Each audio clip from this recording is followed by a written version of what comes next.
ஒருவேளை அந்த கட்சிக்காரர்கள் பெருமைப்படலாம். ட்ரம்ப்பை கேட்டு முடிவெடுக்கிற நிலையில தான் இந்தியா இருக்கா?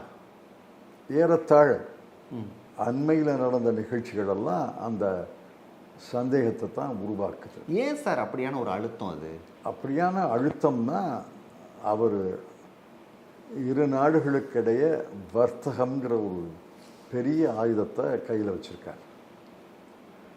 இந்தியாவுக்கும் அமெரிக்காவுக்கும் இருக்கிற வர்த்தகம் இருக்க இந்தியா அதிகமாக ஏற்றுமதி செய்கிறது. அமெரிக்காவிலிருந்து இந்தியா குறைத்து இறக்குமதி செய்கிறது. அதனால் அந்த இறக்குமதிக்கும் ஏற்றுமதிக்கும் இடையில் இருக்கிற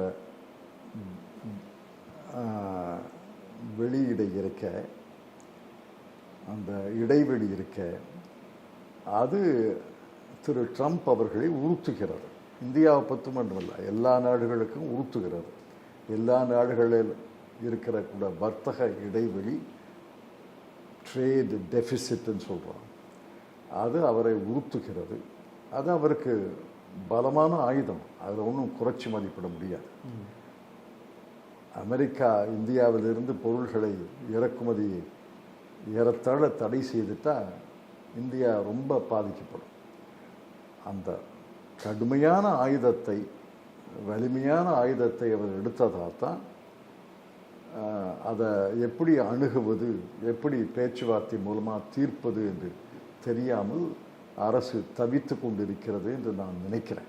இல்லை, நம்ம சாதாரணமாக நம்ம கிராமத்தில்